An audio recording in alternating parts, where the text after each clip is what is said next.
최근까지 이제 북한이 그 풍계리 핵실험장을 계속 관리하고 돌리고 있다는 증거가 나오고 있고 지금 영변 핵시설 장면인데 지금 겨울임에도 불구하고 뜨거운 지금 냉각수가 계속 나와가지고 근처에 있는 물이 녹는 게 좌측 상단. 그래서 수증기가 지금 배출되고 있는 장면인데 자 이거는 수증기. 이만갑 공식 핵 물리학 박사님 최승병 박사님 이게 7차 핵 위기의 가능성을 보여주고 있는 겁니까 이게?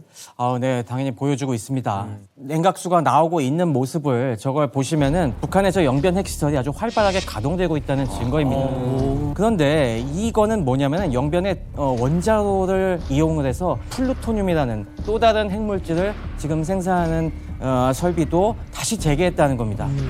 이게 원래 그 전에 과거에 우리가 원전을 지어주면서 폐기하기로 약속했던 건데 저걸 2021년에 저 5메가와트짜리 원자로 다시 가동을 했거든요. 거기에 플러스 지금 저 오른쪽에 보시는 게 실험용 경수로라고 그거보다 한 5배, 6배 더 큰 것까지 이제는 완전히 가동했다는 증거가 지금 나오고 있는 겁니다.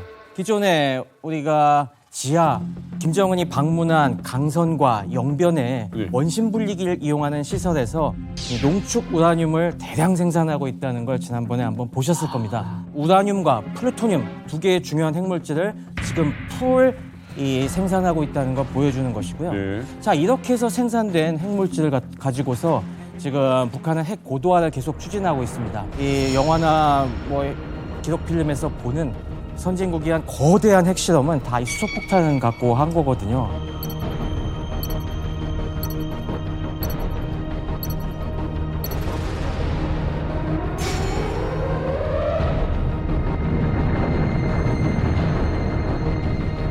북한에게는 그들이 얘기하는 핵 강국의 완성을 위해서는 이 수소폭탄 기술을 완성해야 됩니다. 그러려면 한 번 더 핵실험을 해야 되겠죠. 그 준비를 지금 착착 진행하고 있다는 증거입니다. 김정은이 최근 고농축 우라늄 HU 생산 시설을 이제 자꾸 방문합니다. 작년에도 방문했었고 여기에 가가지고 핵물질 내가 지금 생산 계획 내려준 거 초과 달성해라. 그리고 핵 대응 태세를 한계를 모르게 진화시켜라. 이렇게 재촉을 해요. 채찍질을 자꾸 이제 하는 거죠. 그리고 김정은이 지금 유일하게 자기가 핵을 가지고 있는 거에 대한 어떤 과시, 나를 좀 인정해 달라 이런 것들. 자기가 앞으로 한계가 없이 무한대의 핵 병기고 자기네들에게 거기를 채워서 뭔가 진짜 강성대국을 만들겠다는 이런 의도를 지금 좀 블러핑을 하고 있는 거예요. 사실은 이제 어떤 평론가는 이제 새로운 냉전 시대를 살고 있다 하는 이야기도 하더군요. 언제든 이 김정은이 마음만 먹으면 7차 핵실험을 할 수 있고 또 현재 이 시간에도 핵물질을 초과 생산하고 있는 북한, 바로 우리의 근접거리에 있는 바로 이런 나라가 현존하고 있습니다. 이제는 정말 돌이킬 수 없는 단계까지 간 게 아니냐 하는 좀 안타까운 생각도 드는데, 그래서 과거에 단 한 차례 있었다고 전설처럼 전해지는 전 세계가 한반도 비핵화를 꿈꿨고 실제로 그 비핵화가 이루어졌던 그때, 핑크빛 미래만을 꿈꿨던 그때 화면으로 한번 만나보시겠습니다.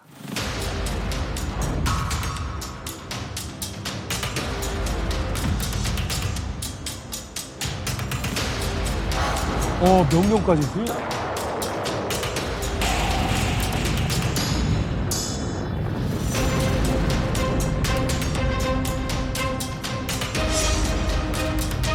지미 카터. 이만각 동굴이시죠?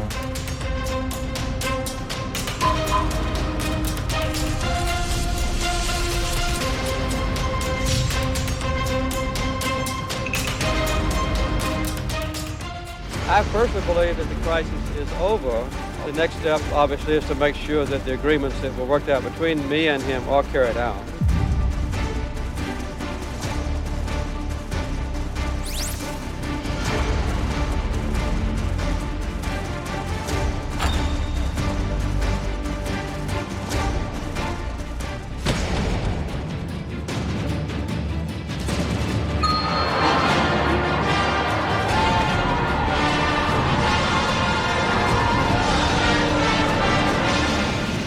저때 울기도 그럽니다.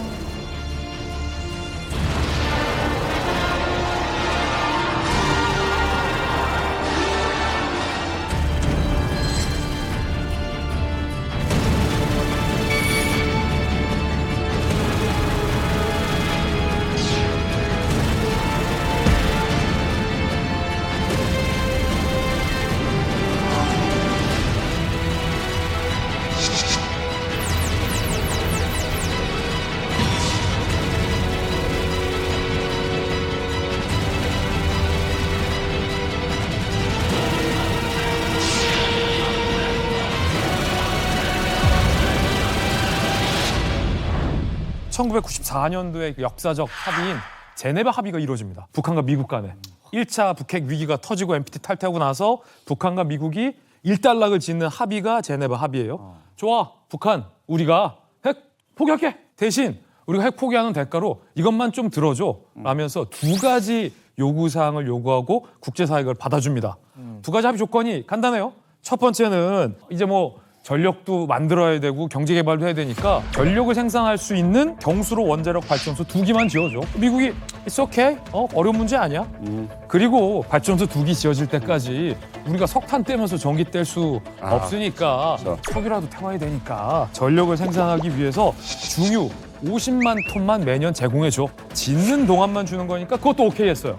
그래서 한국과 미국과 일본이 방금 영상에서 나왔던 한반도에 에너지 개발 기구를 만든 거예요.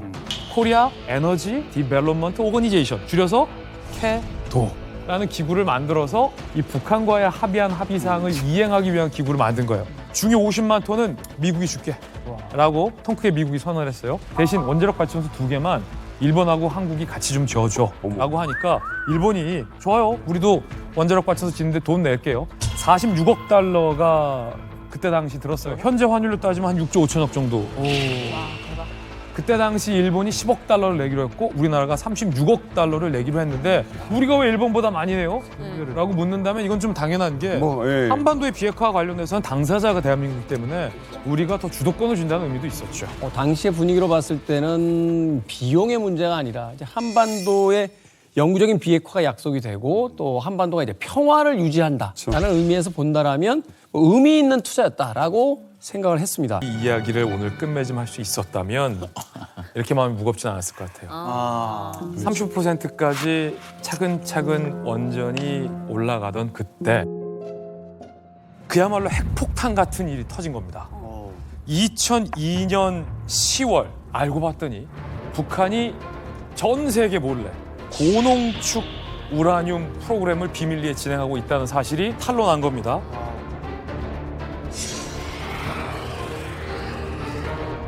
비핵화를 약속하고 미국으로부터 중유 50만 톤을 받고 있던 와중에 알고 봤더니 뒤로 북한은 우라늄을 고농축하고 있었던 거예요.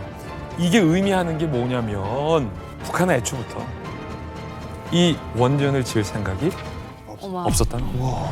그 숱한 돈을 쏟아부었는데. 아니 이 고농축 우라늄이면 핵폭탄에 쓰이는 거 아니에요? 맞습니다. 우리가 자연 우라늄 속에는 이 핵 물질로 쓸 수 있는 그 우라늄이 0.7%밖에 없습니다. 근데 우리가 발전용 경수를 돌리기 위해서는 이건 너무 적어갖고 약간 농축을 해서 5% 정도까지의 비율을 올립니다. 이걸 우리가 저농축 우라늄이라고 하는데 여기서 얘기하는 고농축 우라늄이라고 하는 거는 이 핵물질의 비율을 갖다가 80%, 90%까지 올린 겁니다. 근데 이런 물질은 일반적인 발전소에는 쓰이지가 않거든요. 이거는 바로 원자폭탄을 만들기 위한 그 용도이고요. 딱 하나 예외가 있긴 합니다. 원자로에도 집어넣는 경우가 있는데 그거는 우리가 흔히 얘기하는 원자력 잠수함, 원자력 항공모함 이런 군함에 들어가는 원자로에나 집어넣는 연료입니다. 그러니까 이거는 변명할 여지가 없는 겁니다. 이런 고농축 프로그램을 운영하고 있다는 거는 핵무장의 애역을 여전히 불태우고 있다는 명백한 증거죠. 지금 그러면 여기 지금 우리 단장님께서 만드는 이 캐도에서 만드는 거는 진짜 용도는 전기밖에 못 하는 그렇죠. 거예요? 발전용밖에 안 되는. 근데 뒷구멍으로 딴 데서 지금 핵폭탄용은 따로 하고 있는 거고 전기는 우리가 만들어서 해결하려고 그런 거고 우리 돈으로? 네. 그걸 미국에게 딱 걸린 거죠. 딱 걸렸네. 사실은 이걸 또 다른 식으로 해석할 수 있는데 그 고농축 우라늄을 만들기 위해서는 바로 원심 분리기를 돌려야 되거든요. 네. 원심 분리기를 돌리기 위해서는 전기가 꽤 많이 필요합니다. 이게 보통 그러니까 어떻게 보면 이중으로 사기치고 있는 거나 마찬가지입니다. 그 원전을 통해서 생산된 전기를 과연 주민들이 진짜 민생을 행복하게 해서 쓰려고 했을까요? 원심 분리기랑 그쪽 돌리고 싶은 거죠? 그 라인을 전국에까지는 않았을 거고. 참고로 말씀드리면 그 고농축 우라늄 원심 분리기는요 클 필요가 없어요. 요 방 하나만 한 게 하나 돌려요. 그러니까 이걸 수백 개 만들어 가지고 하면 돼. 그러니까 신포 쪽에 발전소 쓰잖아요. 그 옆에다가 고농축 우라늄 원심 분리기 만들면 하면 평양이나 무슨 뭐 저 영변 갈 필요 없어요. 거기다 만들면 그냥 끝나는 거예요. 그렇죠. 이거는 뭐 다분히 의도적이고 사실 이제 이 고농축 우라늄 핵 개발 사실이 이때 상당히 이제 엄청난 사건이었죠. 모든 것을 이제 흐름을 바꾸는 거였고 켈리 특사가 방북을 했을 때 북한이 고농축 우라늄 농축을 위해 가지고 캐스케이드라는 장비를 만들기 위해서 알루미늄관 수천 개를 반입하고 이런 구매 영수증까지 가지고 가가지고 던지면서 너희들 이런 증거가 있다 이렇게 얘기했는데 북한이 이제 처음엔 부인하다가 우리는 뭐 이런 핵 개발을 할 권리가 있다 이런 식으로 이제 태도를 돌변을 하죠. 그래서 이 사건 이후에 50만 톤 중유를 지원하던 거 있지 않습니까? 그걸 이제 전격적으로 지원을 중단해버리죠. 끊어야지 당연히. 예, 결국 이제 북한이 2003년 1월에 NPT 탈퇴 선언을 했던 데서 이제는 아예 탈퇴를 해버리고 해도 현장 분위기는 뭐 이제 거의 촛불처럼 이렇게 흔들리는 이런 상황이 돼버리게 됩니다.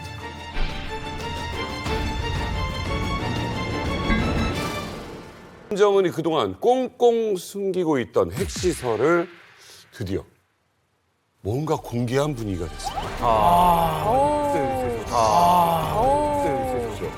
보셨죠? 네, 봤어요.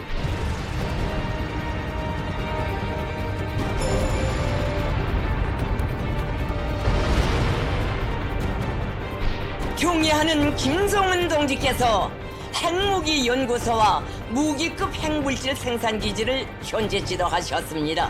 경애하는 김정은 동지께서 핵무기 연구소와 무기급 핵물질 생산을 늘리기 위한 전망 계획에 대한 중요 과업을 제시하셨습니다. 이게 지금 핵시설의 내부 어느 곳을 찍은 건데 이걸 왜 공개했을까 궁금합니다.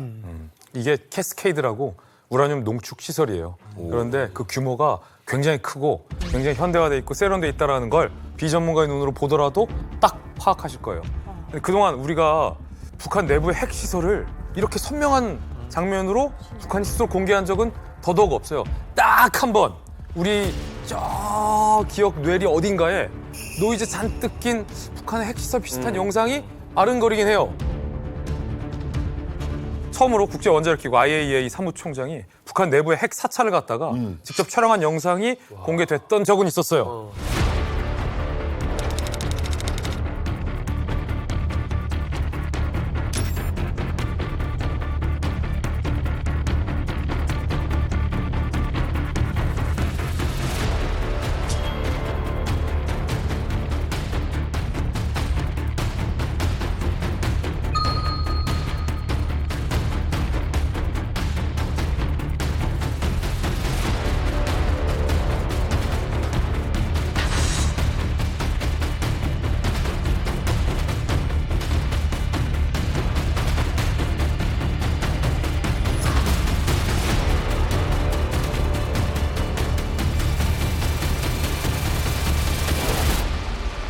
저게 이제 92년 5월이에요. 92년이요? 예, 국제원자력기구 IAEA가 북한을 방문한 겁니다. 그때 북한이 우리는 뭐 사실은 핵무기 개발의 의지는 없다 라면서 원자력 시설을 공개한 건데 사실 저것도 일종의 페이크였거든요. 거짓말이었군요. 예, 그런데 이번에 북한이 공개한 그 사진은 대놓고 우리는 핵을 만들고 있어요, 여러분. 만들 뿐 아니라 아주 많이 만들 수 있어요, 여러분. 라는 말이에요. 32년 동안 북한이 스스로 핵시설을 공개한 적이 없었어요. 그런데 이번에 스스로 공개한 거는 우리는 아예 핵을 공개할 수 있고 자신감의 발로라는 분석도 나오고 있어요. 저도 이번에 김정은이 핵시설을 공개한 것을 보고 깜짝 놀랐습니다. 제가 북한에 있을 때에도 핵시설에 대한 말은 들었어도 이렇게 영상으로 공개되거나 또 사진으로 공개된 것은 처음이거든요. 네. 그러니까 핵물질을 생산하는 그 시설을 공개했다는 것은 북한이 자기의 핵무기 생산 능력을 공개했다는 것이나 같거든요. 예, 그렇기 때문에 이제 지금까지 은근히 자기의 핵 능력을 과시했다면 이번에 이런 것을 보여줌으로써 완전히 힘자랑했다, 힘을 과시했다라고 생각됩니다. 헌터리 씨처럼 어떤 기관 또 뭐 정보기관이 미국에도 많잖아요. 그러니까 저런 사진 하나를 두고 분석관들 엄청나게 조사할 거 아닙니까? 그럼요. 32년 동안 공개를 한 번도 안 했는데 갑자기 공개를 했다. 그럼 이거에 대해서 의도에 대해서도 우리가 되게 신중하게 볼 수도 있고 또 사진을 파악해서 바닥의 색깔 아니면 그다음에 사이즈 이런 거에 대해서 저희가 이거 에스티메이트 예상을 할 수가 있죠. 그렇죠. 이게 도대체 어디 있는 건지 아니면 또 어떤 규모인 건지 또 더 깊게 보자면은 거기에 지금 사람이 제가 보기에는 5명이 보이는데 조금 더 줌해가지고 그림자 각도가 맞는지도 볼 수도 있어요. 가짜지. 왜냐면 이게 가짜일 수도 있으니까 확실하게 그림자 각도가 다 맞아야 돼. 아니 이거는 그러면 궁금하면 직접 물어보는 게 낫지 않습니까? 네. 박정은 씨, 그동안 이렇게 꽁꽁 숨겨놨던 걸 무슨 바람이 들어서 이게 갑자기 공개한 거예요? 진짜 닮았다. 내가 인정하진 않았지만 이 전 세계적으로 다 이 김정은이가 그 왕따인 건 저도 알고 있습니다. 그래서 내가 그 친구도 만나고 싶고 그 관심도 받고 싶어서 우리 부친 형님도 만나고 그 미사일도 쏜 거 아닙니까? 근데 요즘 들어서 이 저에 대한 관심이 날이 갈수록 줄어드는 겁니다. 그래서 내가 입맛도 없어지고 기운도 축축 처지는 게 힘이 하나도 없고 해서 이번에 아주 그냥 큰맘 먹고 비장의 카드로 내가 결심해서 하나 꺼낸 게 바로 핵시설 공개입니다. 어떻습니까? 내가 핵시설을 딱 공개하니까는 이 리만갑부터 이 김정은이를 찾지 않았습니까? 앞으로 더 어마어마한 것을 공개하도록 하겠습니다. 진짜 같아. 짭조한 말이 맞습니다, 사실은. 왜냐하면은 그 미국 대선을 앞두고 북한이 자기 존재감을 과시해야 되는데 지금 우크라이나에서 전쟁하고 있고요, 이스라엘하고 히즈볼라가 전쟁하고 있거든요. 관심사로 밀려난 겁니다. 라고 했을 때 뭔가 카드가 필요해서 핵시설을 확 공개해버린 거죠. 상식적으로 핵무기 가진 나라에서 자기 나라 핵시설 공개하는 나라 없거든요. 이거는 당연히 이제 정치적 제스처를 취하는 거고요. 그 바탕에 또 이제 어떤 게 깔려 있냐면은 그 전까지만 해도 핵시설을 감췄어요. 그렇죠. 있는 것도 없다. 있는 것도 없다라고 했는데 이번에 아예 드러냈지 않습니까? 이건 뭐냐면 달라졌다는 겁니다.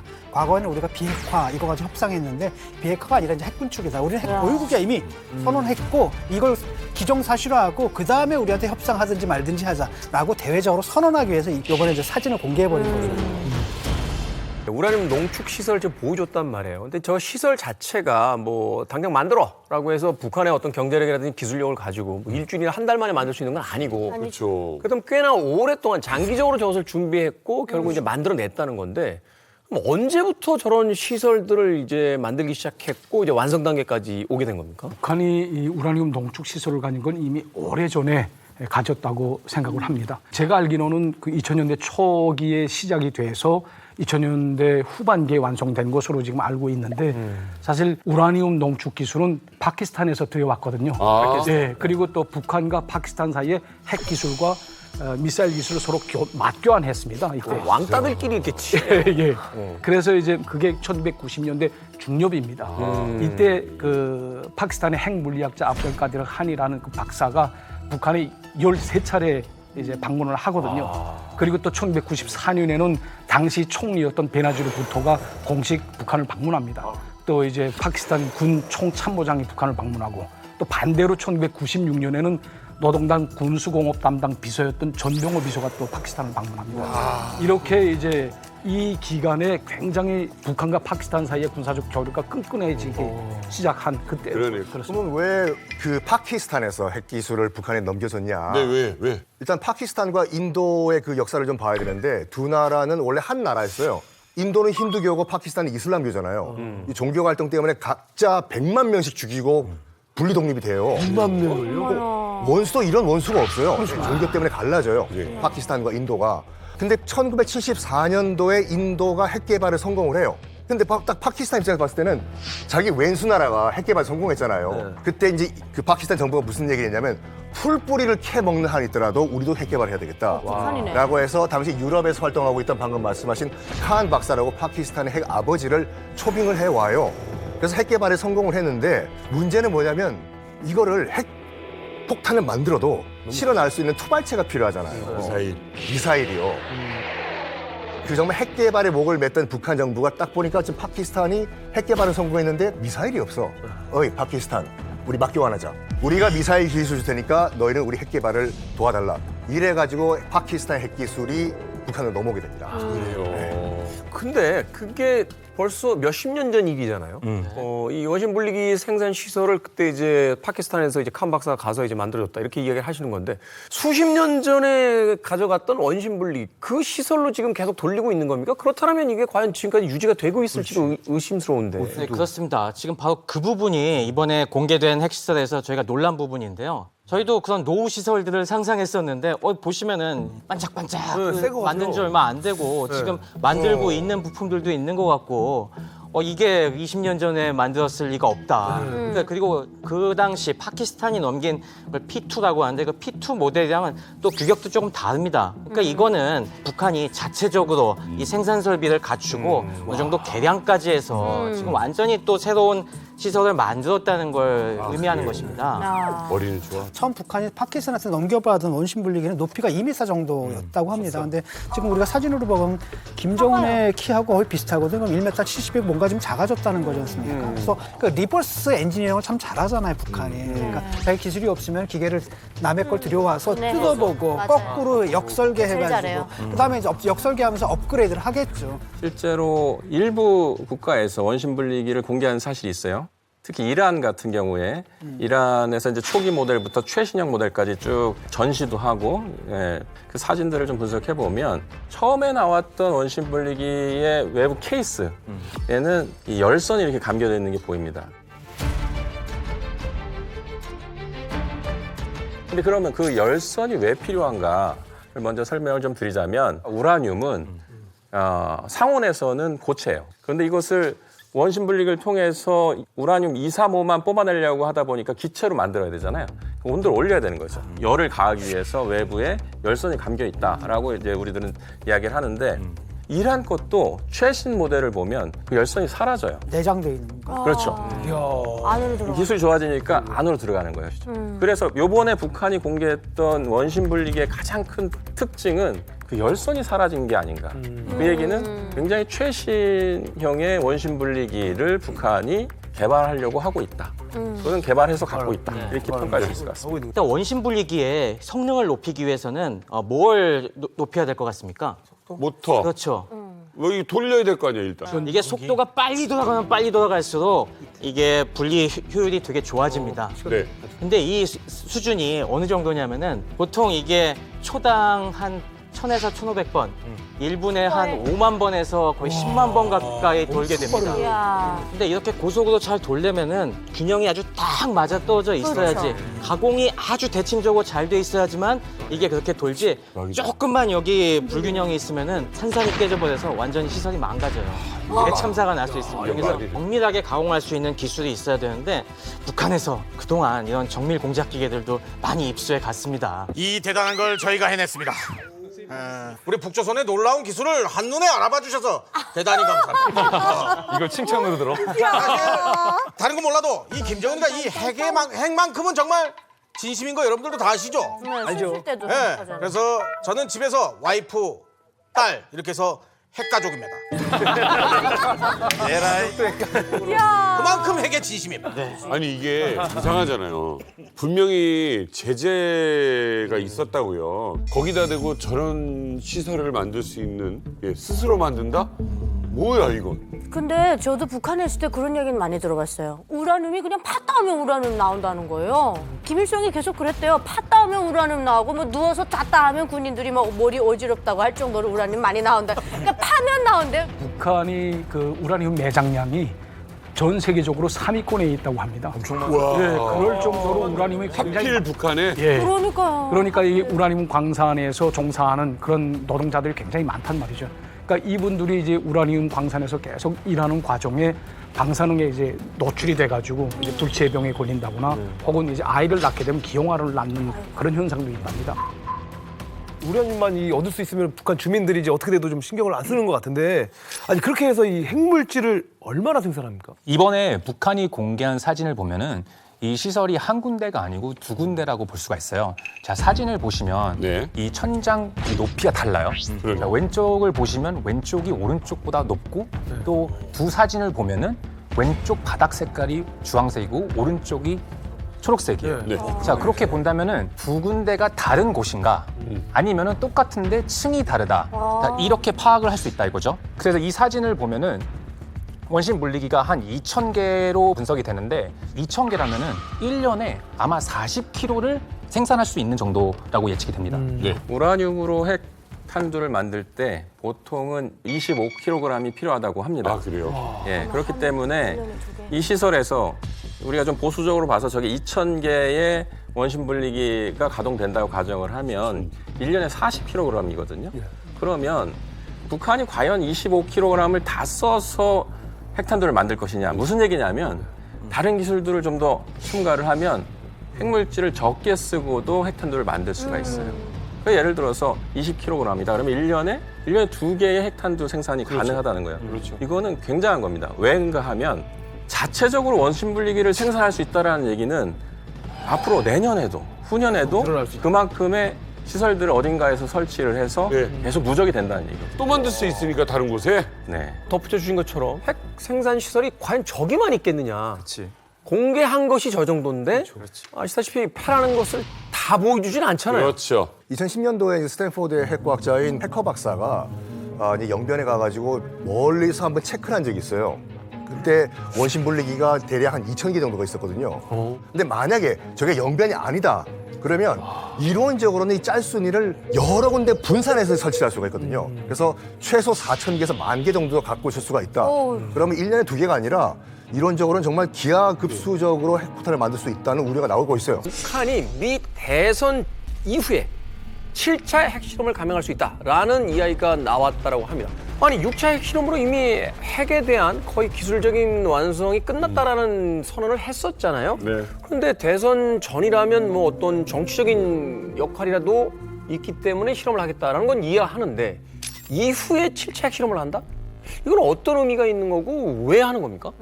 북한이 이제 핵을 최종적으로 완성을 하려면 핵무기를 좀 작게 가공을 해야 되거든요. 이미 6차 핵실험까지 북한이 진행하면서 수소폭탄 성공까지 했어요. 그래서 수소폭탄 대성공이라고 실제 이렇게 방송을 하기까지 했었죠. 그래서 핵무기를 이미 무기화하는 데까지는 성공을 했다. 그런데 이게 제대로 무기화가 되려면 이제 매럴 오브 사이즈가 있습니다. 사이즈에 문제가 있어요. 여기에서 좀 어려운 얘기인데 따지고 보면 어렵지도 않아요. 전략핵과 전술핵의 차이점이 나옵니다. 종민 씨, 전략핵과 전술핵 이게 어떻게 다른 걸까요? 전략은 전략을 짜가지고 그렇지 하는 거고 그렇지 전술을 넣어서 네, 전술적으로 그렇지 짜서 전략은 안 터뜨리고도 나 이거 있어 정도로도 쓸 수 있는 거죠. 전술은 진짜로 조그맣지만 쏠 수 있는 애들. 두 분 다 사실은 비슷하게 다 맞게 설명을 한 거예요. 사실은 더 단순하게 얘기하면 전략핵은 커요. 전술핵은 작아요. 그러면 큰 핵무기를 투발하려면 이 큰 핵무기를 실어 나를 미사일이나 이 무기들도 어떻게 해요? 커지겠죠. 커야겠죠.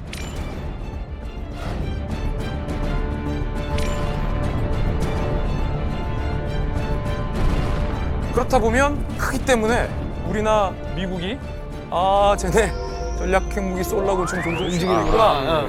이게 다 보이죠? 그래서 전략 핵은 보유하고 있다는 것만으로도 위협적이에요. 근데 실제 쏘기까지 여러 가지 제약이 있죠. 파괴력도 크기 때문에. 그런데 전술핵은 이걸 굉장히 작게 만드는 거예요. 여러 차례 핵실험을 통해서. 그러면 핵탄두가 이렇게 작아지면 꼭 대형 미사일이나 뭐 잠수함 같은 게 없이도 아주 작은 수단에서도 핵무기를 실어서 발사시킬 수가 있죠. 장사정포, 전투기, 풍선까지는 아직 현존하는 기술은 없어요. 대신 대형 풍선보다 작은 그 싫어하는 거 아니에요? 배낭까지는 이론적으로 가능해요. 배낭이요? 핵 배낭.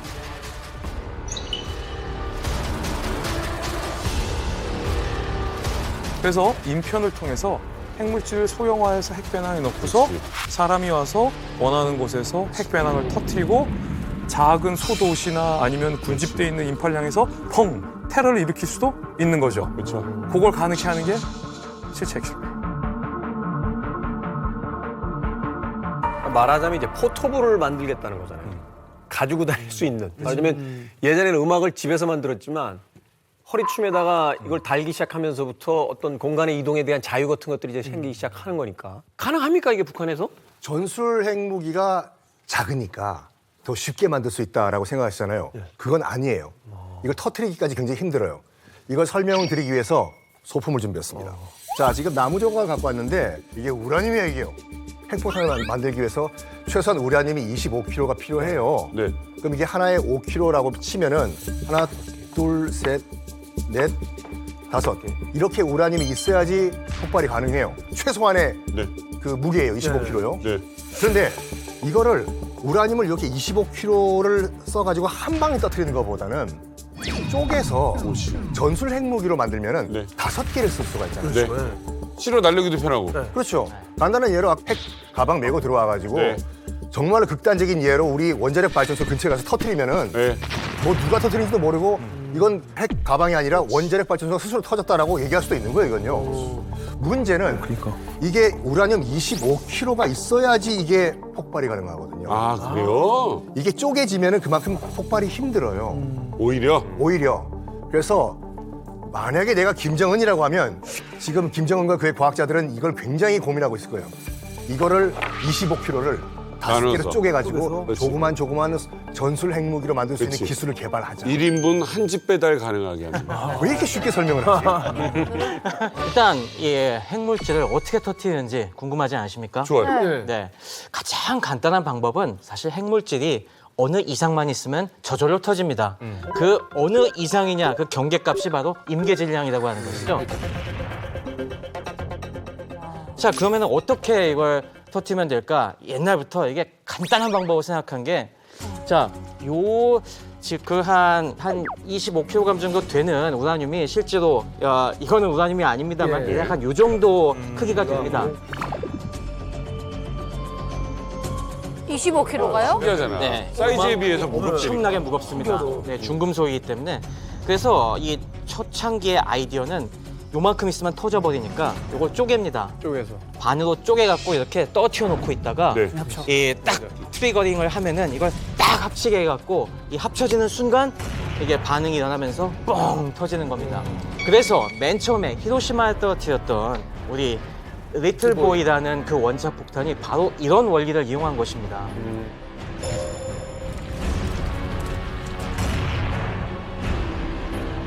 터트리기에는 굉장히 간편한데 한 가지 문제가 있습니다. 뭔데요? 효율이 낮습니다. 무슨 효율? 무슨 얘기냐면은 이게 떨어뜨린 상태에서 이걸 쫙 이 가깝게 만드는 동안에 딱 완전히 합쳐지지 않더라도 가까워지다가 뻥 터지면서 이게 다 타기도 전에 생산이 흩어져 버립니다. 그래서 실제로 우리가 히로시마에 떨어뜨린 리틀보이 같은 경우는 그때는 순도가 좀 낮아갖고 80% 정도의 농축 우라늄을 썼는데 안전하게 64kg을 썼어요. 근데도 그 중에서 실제 핵 반응을 일으킨 거는 1kg 정도에 불과합니다. 네. 1kg인데도 효율이 어마어마하게 낮죠. 2%도 안 되는 겁니다. 나머지는 그냥 터질 때 산산이 쪼개져 갖고 근데 그럼에도 불구하고 그렇게 어마어마한 위력을 발휘한 거죠.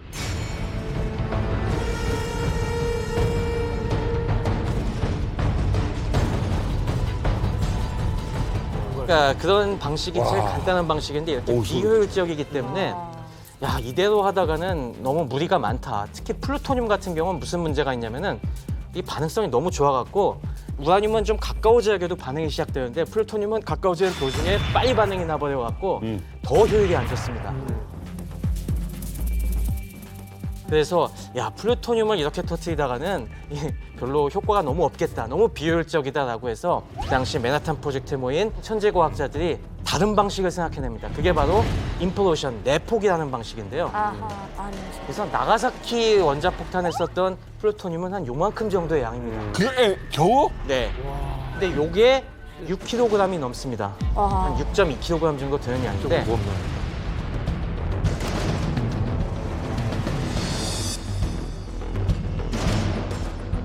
임계 질량보다는 작지만은 그래서 이 상태로는 안 터져요. 근데 어떻게 하냐면 이 주변에 화약으로 둘러쌉니다. 폭약으로. 고폭약으로 둘러싼 다음에 얘를 한꺼번에 빵 터뜨리면은 그 압력에서 이게 꽉 압축이 됩니다. 그래서 이런 방식으로 터뜨리는데 문제는 이게 굉장히 단단한 금속공이기 때문에 폭약을 아주 정교하게 터뜨리지 않으면은 이게 압축이 안 돼요. 압축이 고르게 안 되고 이게 막 찌그러지고 하면은 반응이 안 일어나요. 한쪽으로 더 많이 쏠리게 되면 이게 반대쪽으로 튀어나가게 되니까. 그렇죠, 맞습니다. 정확하게 대칭적으로 아주 이 안에 꾹 압축시킬 수 있게 금속을 짜부라뜨릴 수 있을 정도의 폭발력을 제어해야 하기 때문에 이게 계산도 어렵고 정확하게 이 스위치 통제하는 것도 어렵고 해갖고 그래서 플루토늄이 그렇게 더 작은데도 불구하고 폭탄은 팬맨이라고 더 커질 수밖에 없는 폭약이 거기 잔뜩 들어가야 되니까. 맞습니다. 소형화가 그래서 또 필요한 거구나. 네, 걔들은. 김정은이 딱 그 공개된 사진 보면은 이렇게 동그란 은색 공을 놓고 맞아요. 네, 그 사진이 있지 않습니까? 그게 그 안에 플루토늄이나 뭐 이 농축우라늄 코어가 있고 그 겉에 그 폭탄 케이스를 갖다가 본 겁니다. 생각보다 좀 쉽게 설명을 해주셔가지고 뭔지 알 것 같아. 이해가 됐어요. 이런 다양한 기술들이 사실 지금 우리가 실전에서 쓰는 강대국들이 쓰는 핵무기에는 다 녹아 있는 것이고요. 그래서 이미 강대국들은 수많은 핵실험을 통해서 이런 소형화에 필요한 다양한 데이터들을 축적하고 있습니다. 아, 그냥 그게 과시하려고 터뜨린 게 아니라 프랑스가 막 어디 바다에서 섬에서 막 이렇게 막 그랬던 게 다 이런 거네요. 이런 그렇습니다. 이거에 필요한 데이터를 얻기 위해서 정확한 제어를 위해서는 그 데이터가 필요한데 그런 거 아무도 공개 안 해주거든요. 조금 긍정적인 부분 찾아볼까요? 뭐 북한이 뭐 다른 나라 말 듣는 국가는 아니잖아요. 뭐 지금 그런 상황도 아닌 것 같고 북한을 또 온전히 통제할 수 있는 국가가 또 있는 것 같지도 않고. 그러게. 근데 어찌됐건 지금 이제 7차 핵실험을 할지 말지 저울질하고 있어요. 근데 7차 핵실험의 가장 핵심은 이제 전술핵, 핵의 소형화다. 그게 뭐냐면 지금 실험을 감행한다는 얘기는 아직까지 이 전술핵의 기술은 없다. 이렇게 보는 게 맞는 건가요? 그렇지도 않아요. 그러니까 배낭에 넣을 만큼 작게 핵물질을 만드는 데는 이르지 못해도 상당 부분 북한이 소형화한 것으로 우리 정보당국은 보고 있습니다. 작년에 북한 김정은이 공개를 했어요. 소형화하는 데 성공한 이 전술 핵탄두를 하나 공개했어요. 와. 이름도 무시무시해요. 화산 31형인데 이거예요. 화산. 어? 어머 똥통하다. 작다. 얘예요. 어머 똥통하다. 작다. 얘예요. 그러니까 지금 짭정훈이 자기가 보기에도 큰데 이러죠. 그러니까 사실은 커요. 하지만 작아요. 이게 무슨 얘기냐면 북한이 대대로 핵탄두를 공개해 왔어요. 처음에 공개했을 때는 길이 1m짜리 큰 핵탄두를 공개했어요. 그러다가 이게 직경 50cm. 와. 작아졌죠. 그리고 북한 스스로 밝히기를 어떤 발사체에 넣어도 딱 맞는, 그러니까 표준화된 소형 핵탄두다라고 선전을 했거든요.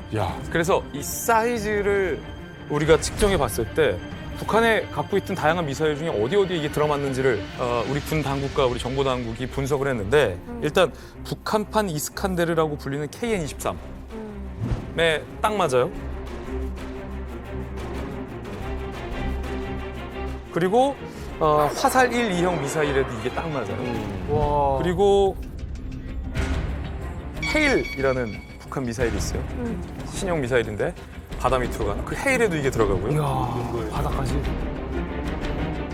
소형 SLBM에도 이게 딱 들어가요. 그러니까 사실 진짜 무서운 건 방금 제가 얘기한 북한판 이스칸데르인 KN-23, 화살 1, 2, 헤일 SLBM이 미국이나 일본을 노리는 무기가 아니라 이 우리나라를 노리는 무기예요. 사정거리가. 네. 이런 점에서 상당히 무서울 수 있다는 거죠. 좀 종합적으로 설명을 좀 드리자면 지금 저 판넬에 보면 김정은 뒤쪽에 사진 있잖아요.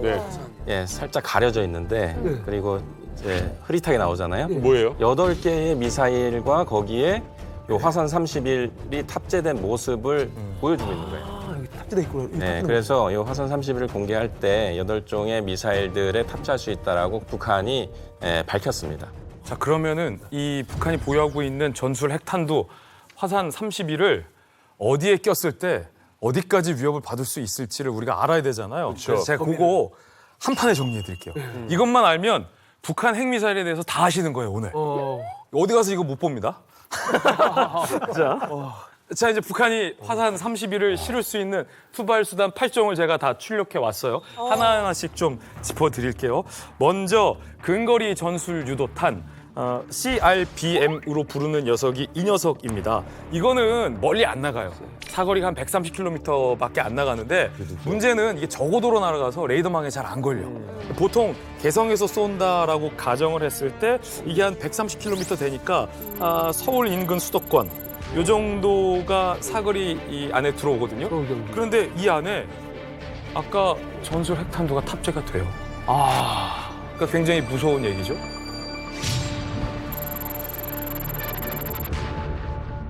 두 번째가 단거리 탄도미사일과 초대형 방사포인데 그 단거리 탄도미사일과 초대형 방사포는 한 1000km 나간다고 돼 있어요. 그래서 보통은 이제 부산을 겨누는데 발사 각도만 잘 조절하면 제주까지도 타깃이 들어올 수 있다라고 알려져 있어요. 북한의 여기에도 미사일로. 화산 31이 들어갑니다.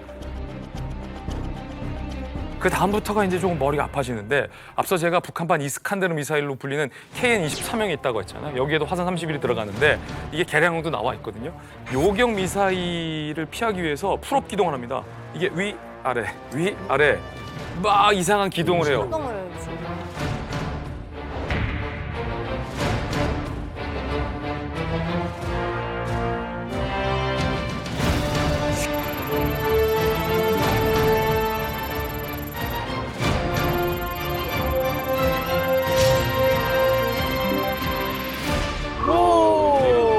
한 번 더 간다. 한 번 더 꺾어버려? 한 번 더.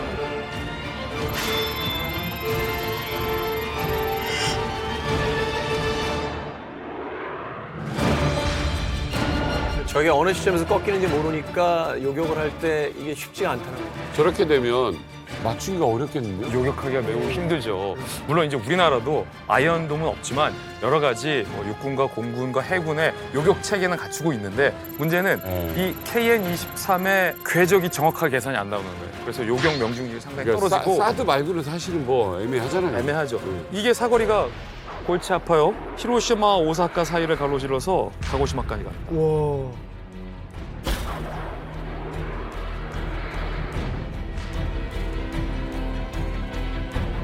그다음에 화산 31이 장착될 수 있는 미사일도 있어요. 바로 잠수함용 탄도 미사일과 핵 무인 수중 공격정인데 요거는 잠수함에 실어서 동해로 은밀하게 기동을 한 다음에 원하는 곳 어디든 다 타깃으로 둘 수가 있죠. 뭐 울진 삼척의 원자력 발전소 시설을 타깃으로 할 수도 있는 거죠. 그 다음은 뭐 이제 벌써 보면 사이즈가 큰데 북한에서 화살 1, 2형인데 일본 나가사키에 있는 뭐 미군 함대 기지나 이와쿠니에 있는 미 해병대 기지까지도 타격이 가능한 장거리 미사일도 실립니다. 아, 이거 무시무시하잖아요. 이건 한국, 일본, 미군 기지들, 뭐 이건 공군 기지 뭐 할 거 없이 다 사정거리 다 들어가네요. 북한의 입장에서 전략 핵무기는 미 본토를 공격할 수 있는 무기예요. ICBM에 실을 수 있고 위력도 수백 킬로톤 정도 나오는 굉장히 큰 핵탄두일 거예요. 근데 이거는 단거리 탄도 미사일, 아까 8종의 미사일들은 다 이 한반도 지역에서 운용할 수 있는 미사일들이에요. 네. 그러니까 저렇게 컴팩트하게 만들어서 미사일에 넣고 쏘더라도 재래식 탄두를 갈아 껴서 쓰더라도 문제가 없다는 거예요.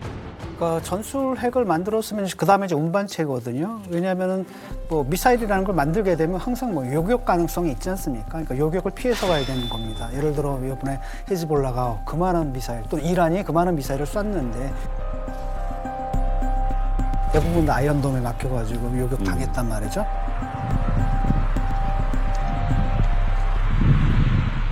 그러니까 요격을 피하기 위해서 어떻게 되냐, 운반체를 굉장히 다양화하는 겁니다. 그러니까 좀 전에 얘기한 것처럼 이걸 쏘기 위한 뭐 미사일도 만들 수 있지만 재래식 미사일에다가 그냥 탄도만 바꿔서 낀다라든지 아니면 잠수함을 가지고 뒤에서 우리 뒤에서 쏜다라든지 이 투발 수단을 갖다 굉장히 다양화해가지고 또 거기다 여러 가지 뭐 데코이 같은 걸 섞어요. 또 가짜 섞어가지고 요격하기 힘들고 이게 이제 그 다음 단계인 거죠.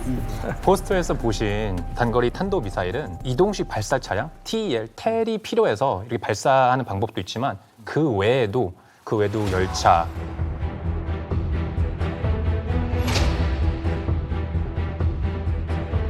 아니면 바지선, 또 아니면 이런 지상에 있는 사일로드를 이용해서 발사하는 방법도 있어요. 근데 그 텔을 써서 발사하는 거는 약간 한도, 리밋이 있어요. 왜냐면 미사일이 크잖아요. 거기서도 실어야 되고 또 거기서 실은 후에 발사하는 리밋, 동시에 발사하는 캐퍼빌리티가 아주 낮다 이거죠. 그 큰 데서 하려면. 하지만 우리가 좀 전에도 계속 얘기하는 게 지금 뭐 소형화, 고정된 이런 수중이나 고정된 지상에 있는 사일로 같은 거에 대해서 발사를 하게 된다면은 수십 개, 수백 개가 동시에 발사될 수 있는 기능이 생기기 때문에 어떻게 보면 우리 머리 위에 갑자기 몇십 개, 몇백 대가 한꺼번에 올 수 있을 경우도 있어요. 그렇게 되면은 발사 위치 추적이 거의 불가능할 수 있고 동시에 어디서 뭐가 왔는지 미사일이 많으니까 우리가 방어할 수 있는 그런 캐퍼빌리티도 상당히 낮아질 수 있다 이거죠. 그러니까 결국은 전쟁이 발발하는 순간 끝난다는 거예요.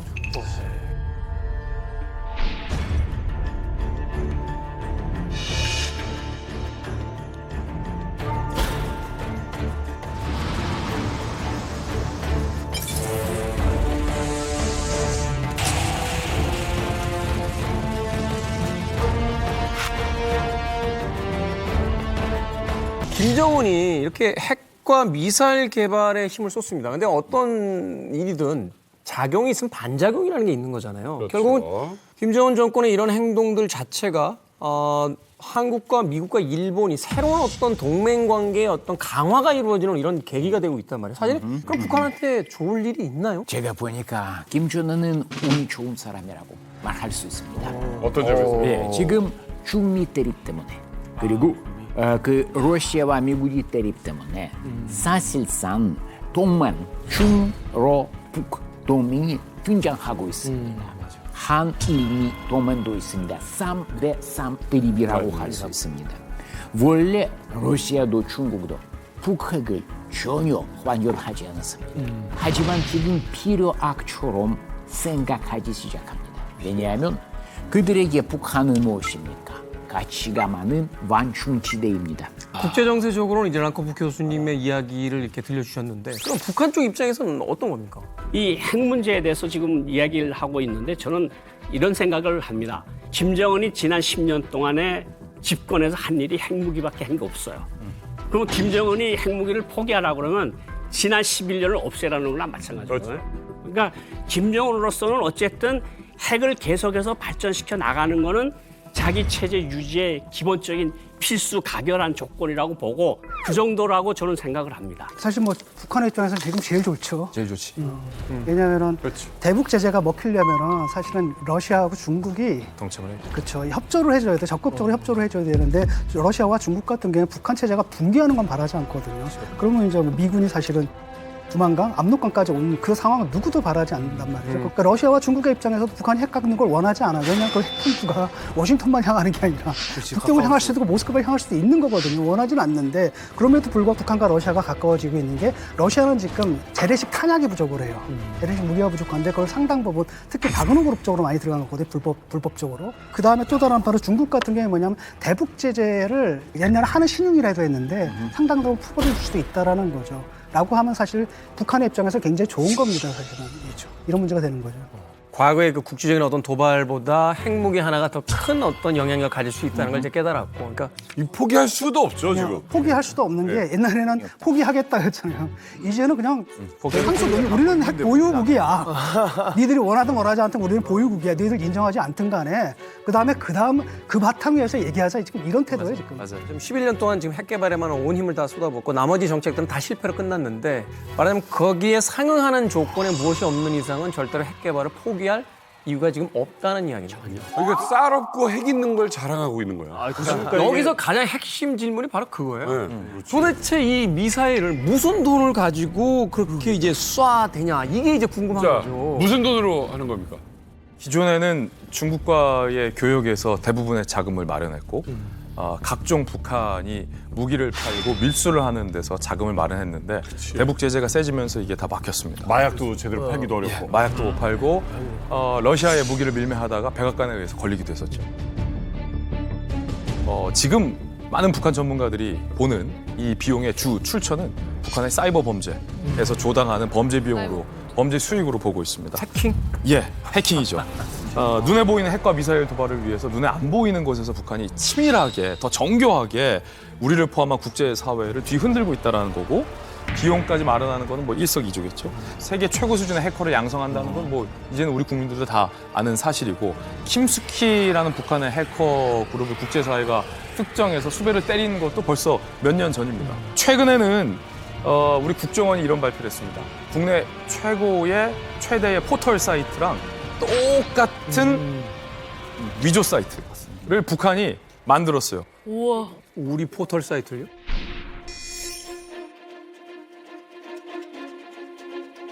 뭐야, 똑같잖아요. 두 장의 사진인데 이 중에 하나는 북한이 가짜로 만든 사이트인데요. 또 하나는 실제 포털 사이트입니다. 그런데 두 사진 중에 딱 한 가지만 차이점이 있는데 차이점 있어요? 자, 어떤 건지 맞춰보시죠. 잠깐만 기다려봐. 차이점 있다고요, 이게? 맞춰보세요. 두께랑 틀린 그림 찾기입니다. 그 글씨가 다른 건 아닐 거 아니에요? 아, 뭐 모르죠. 여기다가 북한 돼지라고 쳤는데 한쪽이 안 돼요. 지금 보고 계신 두 스포츠가 장이 그런 아니다. 엔터 스포츠 아니 똑같네. 자, 연합뉴스가 혹시 연합뉴스로 되어 있는지 잘 보세요. 아, 저 위에 있는 주소가 하나가 짧고 기네. 저 위에 있는 주소가 하나가 짧고 기네. 오른쪽이 기네. 어디요? 왼쪽이 짧고. 저 위에 있는 주소가 하나가 짧고 기네. 오른쪽이 기네. 어디요? 왼쪽이 짧고. 정답입니다. 정답. 어디? 위에 까만 줄. 저 좀 사이트 꼭대기 보면 주소가 까만 줄 제일 꼭대기. 까만 줄. 도메인이 다르다. 도메인. 주소. 하나는 네이버 포탈.com인데 이게 은근히 많은 사람들이 북한이 만든 네이버 포탈.com을 접속한 사례가 많아요. 클릭으로 들어가니까. 네. 아이콘 클릭이나 뭐 이런. 다 네이버를 칠 때 누가 네이버로 주소를 안 치잖아. 그렇지. 링크나 무언가를 타고 들어가는데 그것만 잘하면 이게 북한이 만든 가짜 사이트로 접속이 되는데 저기다 로그인하면 우리 한 명 빼고 지금 다 못 맞췄잖아요. 그러네. 북한이 만든 위장 사이트로 들어갔는데 네이버 포탈.com이네? 야, 북한이 만들었구만. 이라고 회피하는 사람이 없다는 거죠. 앞에 홈페이지가 뜨면 위에 도메인 안 보거든요. 그렇죠, 그렇죠. 홈페이지만 보지 누가 도메인을 봐. 이제부터 저거까지 보고 해야 돼. 지금까지는요, 북한이 어느 정도로 했냐면 로그인 페이지만 똑같이 만들었어요. 그렇지. 그래서 그 로그인 창에 실시간으로 아이디 장혁, 어머머 무서워. 비밀번호 여보야 사랑해. 이런 개인 정보들만 탈취하려고 했는데 이제는 실제 포털 사이트까지 똑같이 세상에, 이제 정교해 놓는 수준에까지 이른 거죠.